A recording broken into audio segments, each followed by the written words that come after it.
Welcome back to the Alec Lewis Show. I am your host, Alec Lewis. This is episode 126, recording on Thursday, November 6th, with a guest who you know well. He calls games on the Vikings audio network with Paul Allen. His name is Pete Bercich. He played linebacker. He coached the linebacker position. And we went in depth on this upcoming Vikings-Ravens matchup, talked about JJ's performance against the Lions, asked him what he is most impressed by when he watches Andrew Van Ginkel, Kyle Hamilton, Lamar Jackson. I mean, it was wide-ranging talk, very fun to get Pete's thoughts. First time we've done it all year, and if you've listened to the show, you know how much I enjoy talking ball with Pete. If you're new here watching on YouTube, please hit that subscribe button. There's a little red thing over in the corner. You just hover over that and click it. It helps us out. And then if you're listening on Apple or Spotify or iHeart or wherever you get podcasts, you can rate and review and follow. And that stuff really helps us out. I cover the Vikings for The Athletic day to day, stories galore. Had one that I really enjoyed doing this week on Jalen Redmond and why he wears 61 and the path that he's taken to be really the Vikings' most ascendant defender. Pretty wild arc journey. Pretty, just an easy dude to root for, that's for sure. This show is presented by First Resource Bank. If you don't know about it, it's a member FDIC bank in the Minneapolis area. They've got branches all over the place. Not sure if they've got one in Elk River, where I will be Friday for the Friday football feast, but really everywhere else they've got them. It's run by Vikings fans, Tim Siegley, Aaron Siegley, and Charlie Anderson. They watch the games, they go to games. You walk into one of the branches, you get to talk to them about your favorite team. So First Resource, please check them out. The information is in the description. And then we're also sponsored by Unreal, the clothing brand that I'm wearing every day. And that Adam Thielen is making fun of me for wearing every day, but it's great. He wears it too. They have limited edition NFL drops, and the link for those are in the description. But unbelievably high quality attire, and I'm not embarrassed to say that I wear it as much as I do. So with that, let's hop right into this conversation, previewing Vikings-Ravens, talking J.J. McCarthy, talking Andrew Van Ginkel, Brian Flores, everything and anything. Not sure that's how the phrase goes, but we'll hop right into it with Pete Bercich. All right, Pete, welcome back to the show. I don't think we've talked since the season started. Seems like a couple things. I've been on your pay no mind list. That's you don't return true. Calls. I text you. You're like, I'm on with PA. I'm on with this. I got hanging out with Coach. Oh yeah, Coach O'Connell. Yeah, we're hanging out all the time. That's absolutely how it goes. But that's what happens. You're like, you're on the Adam Schechter trajectory. It just right. Says the guy whose YouTube channel is blowing up. I mean, the eye in the sky is. I mean, it's taking off over there. Yeah, I know, but it all happens in the basement. It all happens in the studio. There's nothing, right? I'm not. You're more celebrity, right? You know what I mean? Right. I can't turn on the radio without Alec Lewis. I'm like, okay, and so you fly all over the country, and you end up in Baltimore, and it's like Alec Lewis is on the radio. You're like, oh my god, here he is! Oh my god, yeah. Congratulations, though, it's awesome. Yeah, no, it's great. I appreciate that. Way to great start. All right, we'll hop into it. And I say this every time, but literally, if people aren't watching your YouTube channel and the film breakdowns you're doing, the people listen to this, I hope you guys hop over there because Pete puts in the time. It's organized. It's crisp. You do a really good job. Thank you. Stood out? What was the most interesting thing to you as you watched the Ravens film against the Dolphins? Because that's what you did. Watching Lamar Jackson, his first game back after missing 3 weeks, seeing how he looked, and I think he was maybe a little. His second half was so much better than his first half, I guess, from an operational standpoint, and just impressed by. How well-rounded he is in that regard. And part of the film, when I do, is I take 4 or 5 plays from a single series Mm-hmm. And on the first play, he gets man-to-man, drops back. No one's there really to spy him. He's like, there's not much. It pulls the thing down and runs for 15 yards, right? And then the next play, they spread it. They spread the defense out, motion out the back, get that underneath coverage all spread out, and then he just looks one way, looks and just gets this linebacker to freeze, and then they run the receiver right behind. It's a couple slant. It's just using his eyes to manage the underneath coverage. And then, the next play, he's scrambling, and the receivers are doing their thing. They're very, very good at that clock. They'll run the routes, look back, and if Lamar's eyes are not downfield, they break those routes off, and they know how to do that. They're not running into each other, right? They know the voids that they need to go to. And then on the touchdown, it was a deep over. I believe, which wasn't to say Flowers. Maybe? It was the one I think it was the Bateman. But a deep red zone route, just running across the back of the end zone. You got the safety in the corner running with him, and then pressure again, and Lamar steps up, and as soon as he does that, Bateman just stops, and then boom, ball's delivered. So between that and he's managing everything very, very, very well, and it's a really cool system to watch because quarterback and head coach have been around for a long time, so they can come out big.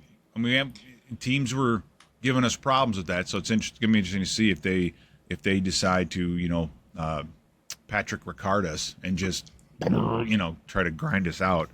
But they just spread you out. They put a tight end outside, see if you're in man, see if you're in zone. If they motion over, then they give Lamar a lot of time to change things, and they get the right route for. But it's 2x2, high lows, different combinations, and they just execute this offense. He executes this offense very well, and it's not complicated, but they have so many ways of beating you. Just they don't have to throw the ball; they can run the ball, they can throw it. Or they could scramble the quarterback, or they could option run the quarterback, or they could do this, or they could do that. There's a myriad of things that you have to be able to defend. It's impressive. No, it's interesting because it is like you see on the film. There's like the spread elements where they come out to your point in the shotgun 2x2. Yeah, pistol and 11 personnel, and then you'll get the plays where Lamar's under center and it's 22 personnel. Patrick Ricard, Derrick Henry, and then they've got Isaiah Likely, and then they'll run, play action from under center. And then, to your point, there's also the pre-snap, recognition from Lamar, changing the play at the line of scrimmage, and then you've got the scramble drill. It really, part of me watching it, I'm like, if I'm Todd Monken, their OC, like, what do you major in? Or how do you even think about what to major in? Because you can kind of do it all. I don't know if that makes sense, but that was a thought I had watching it because it is so versatile and multiple. It is, and I think for that's the good news. The bad news of it though is you have to have some type of identity in offense and what you go to when things are not going well. And what exactly is that? You don't want to be. I guess offensively, one of the things I've learned from coaches throughout the years is you just can't be what the defense. How would I say? You can't let what the defense can and can't do dictate what you do and don't do. Yes, you want to set things up, and if they put this many guys in the box, we're going to throw it, and if they put this many guys in the box, we're going to run it instead.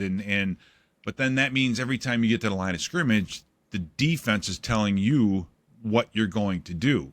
And so you have to have a balance. You have to have a balance on that. And that balance of, no, we're going to run the ball here. This is what we're going to do. That's your identity. I still think that in that regard, they really do want to run the football. I just don't know if their offensive line is quite the road graders that they're used to up front. So I think, they might be trying to spread the ball out and run it a little bit more, or throw it a little bit more, excuse me. Yeah, I mean, you said this real quick, and part of my fascination with Sunday is like if they do go with 22 personnel and the Patrick Ricard, you made a noise or I don't know what that was. I'm going to let you explain that in a little bit. But like, I mean, part of me would wonder from your perspective, if they go heavy with what you saw from the Vikings defense this past Sunday against the Lions, how much confidence will you have, do you have, that the Vikings defense can match that physicality and prevent some of that heavy run game, creating extra gaps from placing them in positions where Lamar can then go to work? There's a couple of things. Having Andrew Van Ginkel back is going to help, I think. I hate to make it this simple, but just those guys on defense last week flew around. They were very, very physical.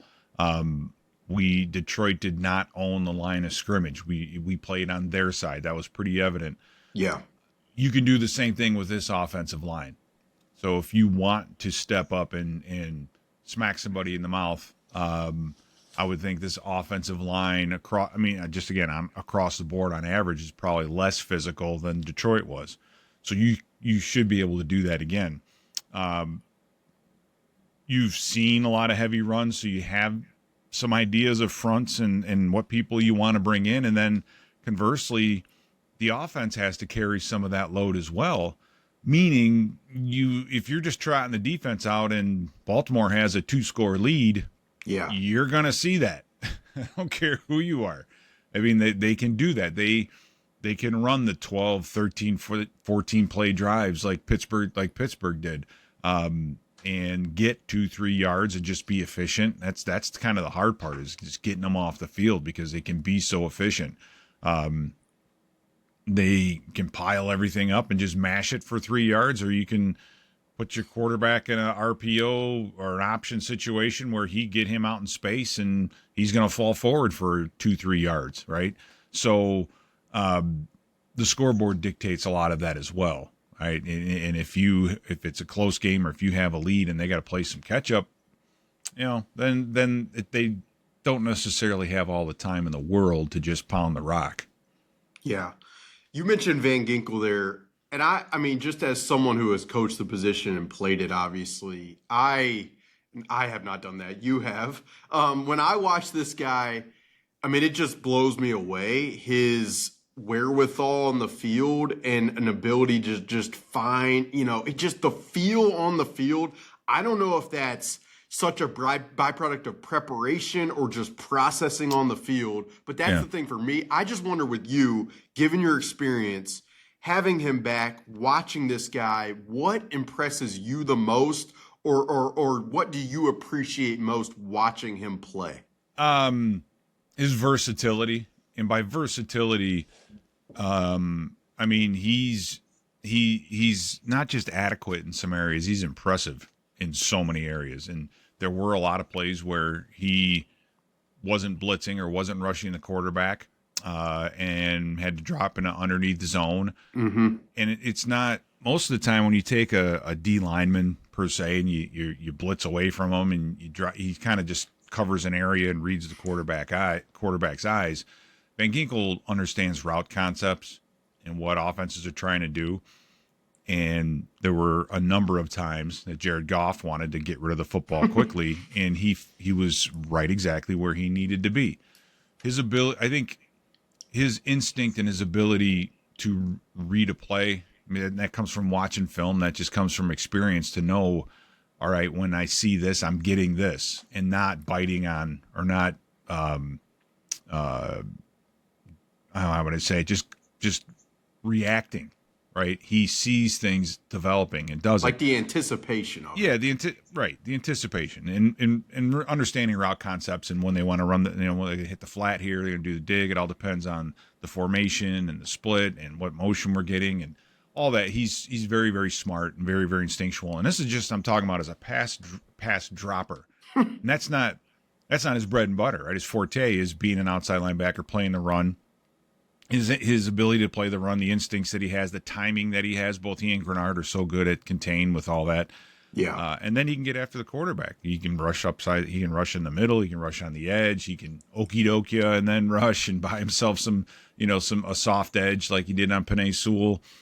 So he's just the overall versatility. You see guys that are good at area A and B, and when you drop him in coverage, he's just kind of in a spot holding up, kind of holding down the fort.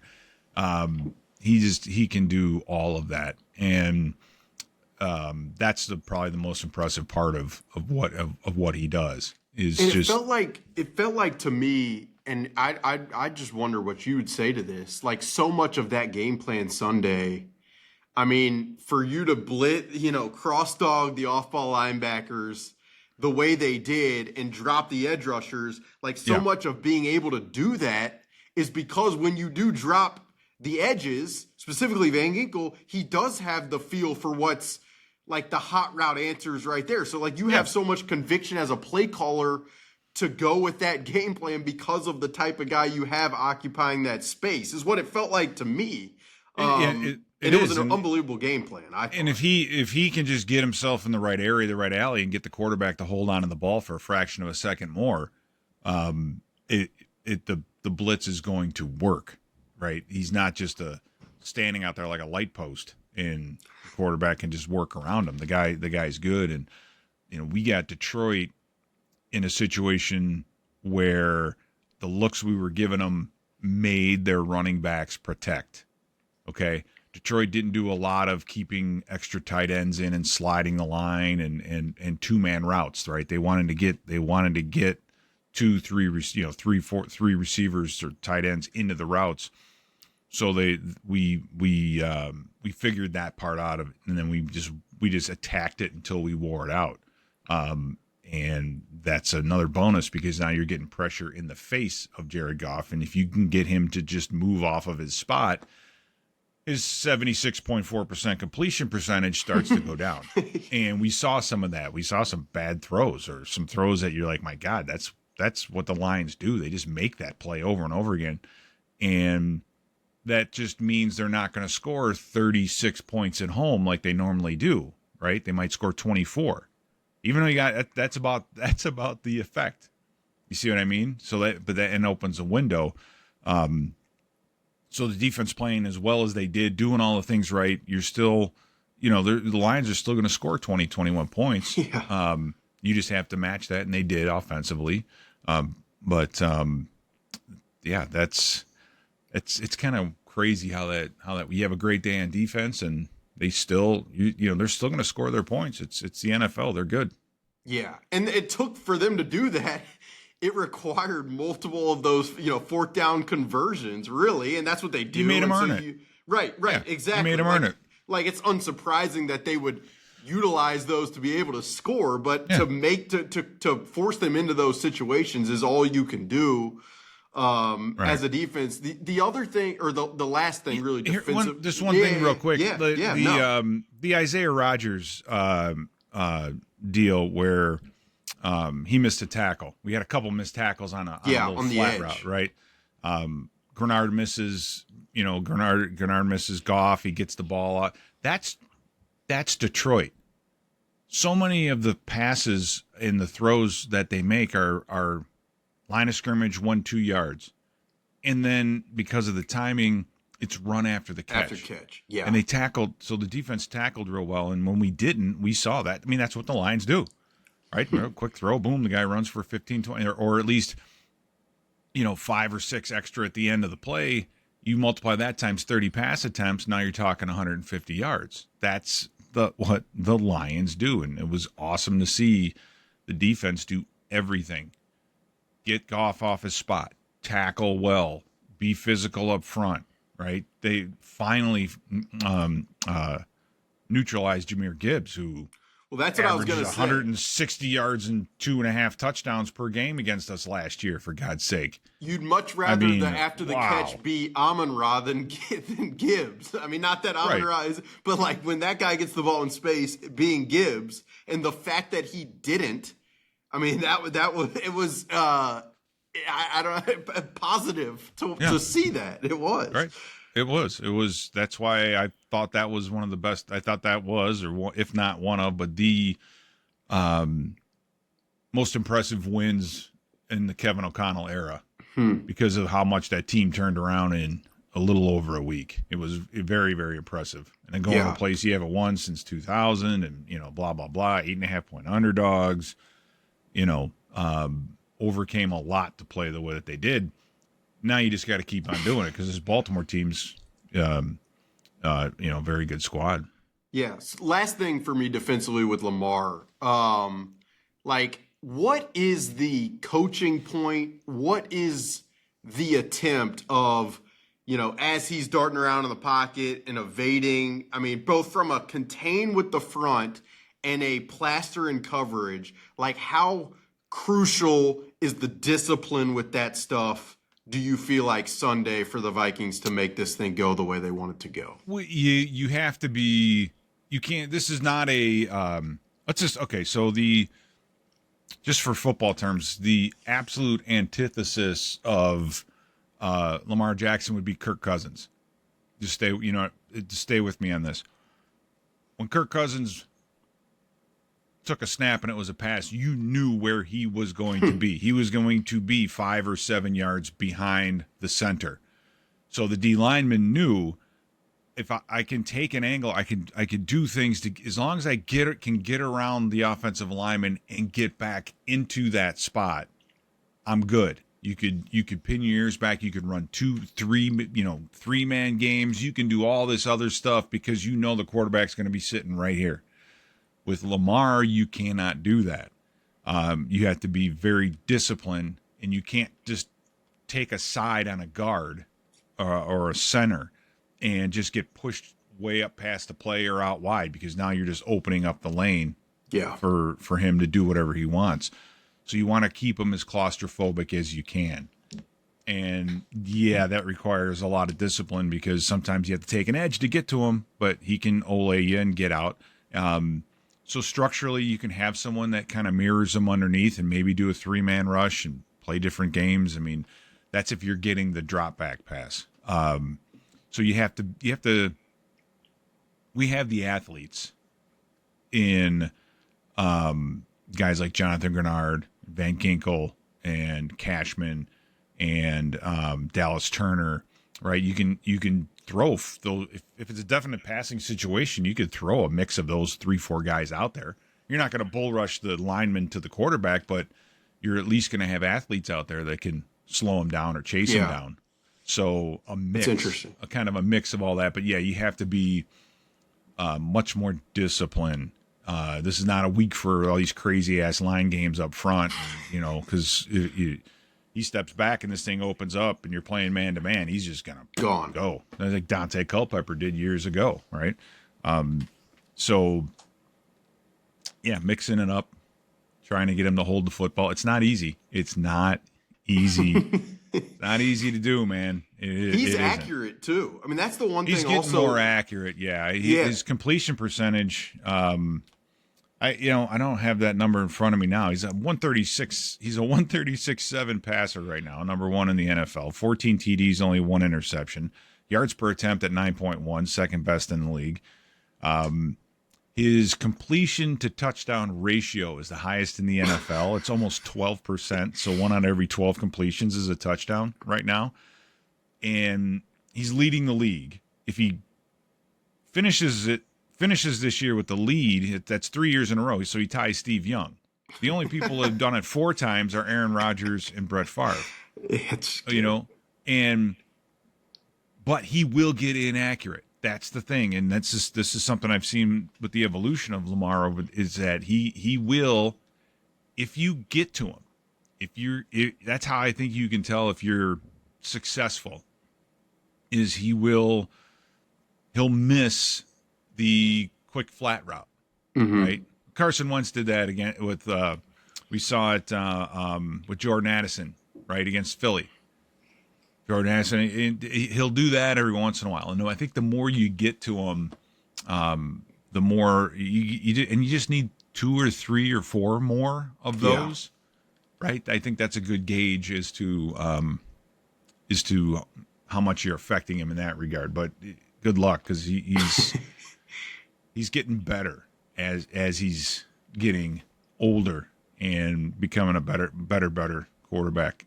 Yeah, I'm looking forward to watching him in person. To flip over to the other side, I mean, look, this Ravens defense, before Alohi Gilman, this safety that they acquired from the Chargers, which allowed Kyle Hamilton to shift down to the box.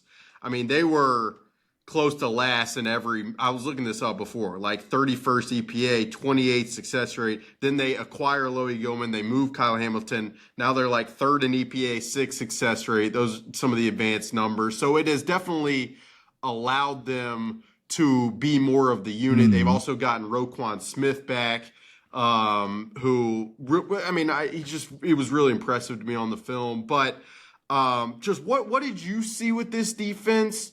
And then I mean, like, there are some areas where I still think they're pretty gettable, but we'll start there. As you watched it and you saw the transformation, a little bit of what they've done, moving Kyle Hamilton, what stood out to you? Stay out of third and long, because that's when they see part of the transition that they made. Zach Orr, their defense coordinator, during the bye, spent a lot of time figuring out pressures, because the four-man rush just isn't getting there. They have 11 sacks, second fewest in the league, so they just weren't getting to the quarterback. The edges in the interior, they don't have Matabike, who is their big money player on the interior. The edges are like David Ajabo, Mike Green, the rookie. It's just not a. They just don't have many names. Yeah, they're big in the middle. The interior guy, the Travis Joneses of the world. These guys are massive human beings. Yeah, he's 6'4", 341. CJ Okoye, 6'6", 370. 6'6", 370. John Jenkins, 6'3", 340. I mean, John big. Jenkins, that guy is huge. He's gigantic. So, but I think what Zach Orr did is he said, all right, we need to get aggressive. We need to start blitzing, and we can take Gilman, put him in the deep half, and then take Kyle Hamilton and let him be a little bit more of a, and we know this, Josh Metellus, right? He'll blitz up inside the A-gap. He'll blitz off the edge. They blitzed him off the edge against Miami about 5 times.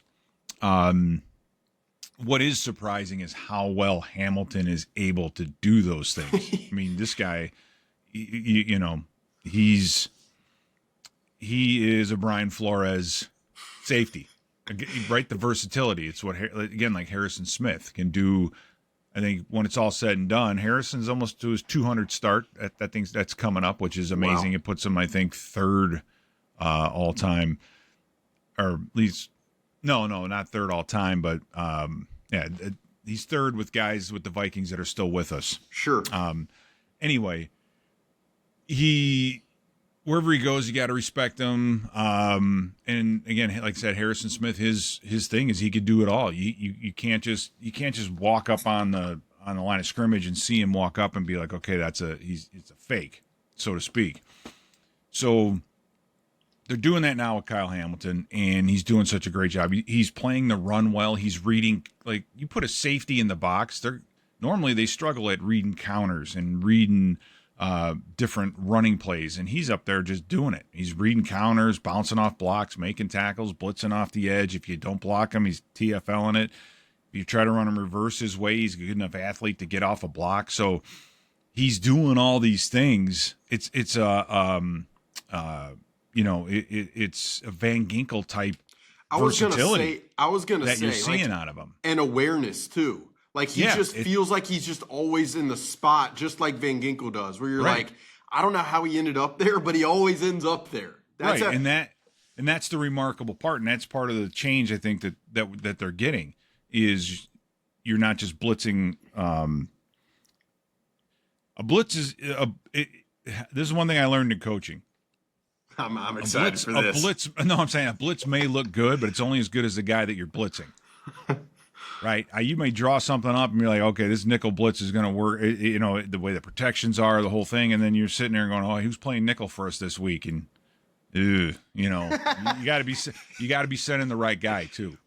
You know what I mean? So Hamilton is the right guy for a lot of these. The downside with Gilman in the game is Gilman can't tackle. He's at least in the last couple of weeks. I mean, he had probably 3 missed tackles, one of which went for an extra 24 yards against Miami. So I don't know if he's nicked up, if there's something, but he struggled mightily in the tackling game. So that's the trade-off. Okay, great. We got a cover guy in there. We got Hamilton down in the box now. But if you get the ball out quickly on the outside and make Gilman tackle, can you wear that out? Right. So there's always that trade-off. Marlon Humphrey, very, very, very athletic, but he guesses. Right. So you might be able to get him on a double move. Roquan Smith on the ground in the box, very, very good, but make him cover. Make him drop into a zone, throw a high-low his way, bootleg, do those things, because his strength is playing the run. And you want to make this guy get out there and cover. So Malachi Starks, I think, is a very, very good football player. Surprisingly good in the run game as well. Huh. So I was pretty impressed with him. And that's kind of, I guess that's kind of it. Is this front's big? It's gonna be hard to run right down the field at them. But JJ should have time to make some plays, so we'll see. That's kind of how it feels to me. It's like with those, the John Jenkins and Travis Jones of the world running between the tackles, especially if Aaron Jones. I mean, I mean, this probably gets into just Vikings specific, but like I thought Aaron Jones gave them so much in that game the other day. Aaron Jones was like, oh God, we're playing Detroit. I get 70, 80, 90. He does. And we're playing Detroit. I'm getting my 80 yards. I don't care how, but he does. It's just, God, when he takes the football, he could go anywhere, right? He's like a jitterbug, just and man, he was so much. You realize how much you miss him. That's what it felt like. First run of the game, 11-yard run. And then on that 3rd and 9 against the zero look, they check at the line, the screen, Brian O'Neill mauls the guy, and you're like, to have him in those big, to set the tone early, for me, it was huge. I mean, this is the only Vikings podcast that goes 30 minutes and hasn't talked about JJ. So I will ask you, like, what did you think of the way he played? Much more in control of the operation. Yes, he still fumbled a snap, and we had 2 runs that went. That's 3 plays right there you can add to the mix by not screwing something up. Now, I don't know if they were his fault or somebody else's. But if you from the first, what stands out from the first 2 games from an operational standpoint, just the hurrying, checking, fumbling the ball, bumping into people. That became much cleaner. He looked so much more comfortable. The best part was just the accuracy with which he threw. The Lions wanted to stack the box, leave our 2 receivers one-on-one. We said, okay, we're throwing fades. The one he threw to Jordan Addison that wasn't caught was a beautiful throw. I'm not saying Addison made a bad. I'm just saying that ball was perfect.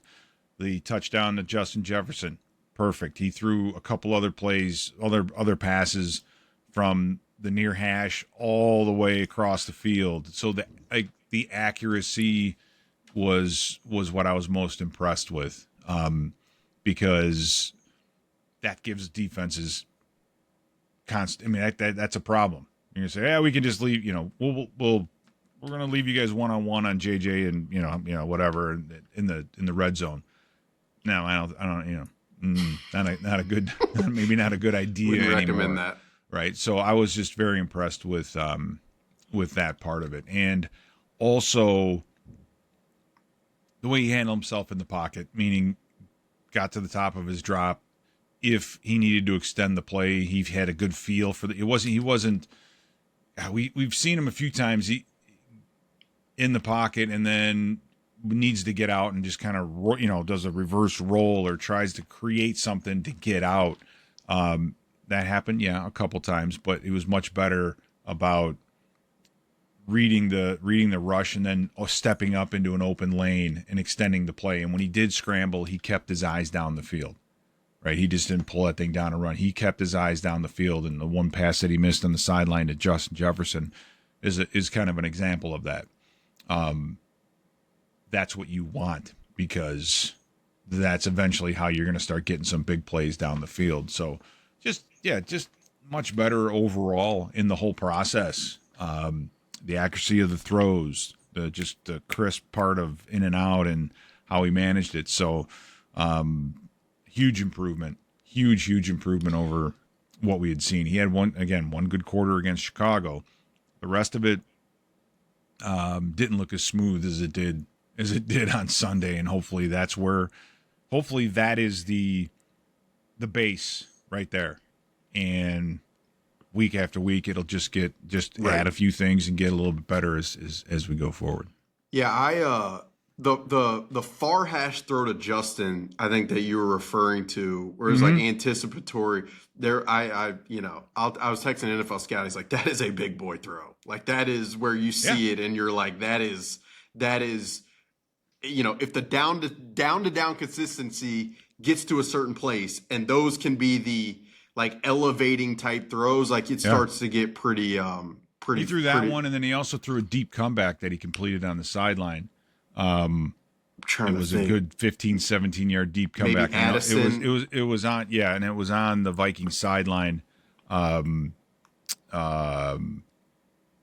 across, it was on the Vikings sideline across from us, and I just remember seeing the play develop, and he just launched that thing before. It's the timing of the whole offense that's important, and the accuracy, the timing. I mean, it's those things are unbelievably difficult to stop as a defense. Okay. Yeah. So if you can be consistent with those, you're going to be giving guys problems. Yeah. And I it'll be interesting for me, and we'll end it here because Brian Flores is talking here shortly. But it'll be interesting. No, it's great. We could go for an hour and a half. I'm sure the fans would love that. They would. They probably would. No, it'll be interesting to me if it's like if the Ravens try to man up and double Justin and see if JJ can be accurate enough, in tight windows, or if they will just play zone and have him feel space. Like that is. I thought Detroit was going to do that, try to do that. With the receivers, it's probably pretty hard to do that. I mean, they could try that. I don't think that's their. I don't think that's what they're doing right now. They've the zone dog overload and sides and doing that with the Hamilton bit and all. I think that's kind of a groove that they found, and they could develop that into some man pressures. But I don't know. I just don't see them. Doing that. And if they do, hey, tip of the cap to them. But right now they're playing the run with some smaller guys in the box and they're being aggressive, especially on those third downs. I mean, if they know you're going to throw the football, they're going to be giving you some problems, or they can. So, right now I don't necessarily think that they're going to want to do that, but who knows? I might be wrong. That's why I'm sitting in a studio, not in a coach's office right now. Come on, the Eye in the Sky YouTube channel. People are benefiting from where you're sitting. Thanks for doing it. I'm not happy that you said I'm blowing up at the on the radio in a good way. In a good way. Right. Look, Eye in the Sky. You see these subscriber numbers. It is what it is. It's getting good over. Thank you, Pete. I'll see you in the press box. I'll see you in the press box. All right, bye. And that'll do it for episode 126 of the Alec Lewis Show. Thank you guys for listening. If you're watching on YouTube, hit the subscribe button. If you're listening on Apple or Spotify or iHeart, you can rate and review, and that stuff helps us out. Do not forget a couple things. One, I write for The Athletic, so there's stories galore, theathletic.com, unbelievable staff that I work alongside. John Krasinski's dominating the Wolves coverage right now. Michael Russo and Joe Smith on the Wild. You got Aaron Gleeman and Dan Hayes on Derek Shelton's hiring with the Twins. whatever you want, we've got it.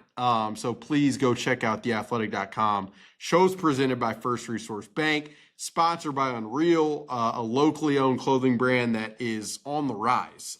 Incredible trajectory for those guys and girls over there.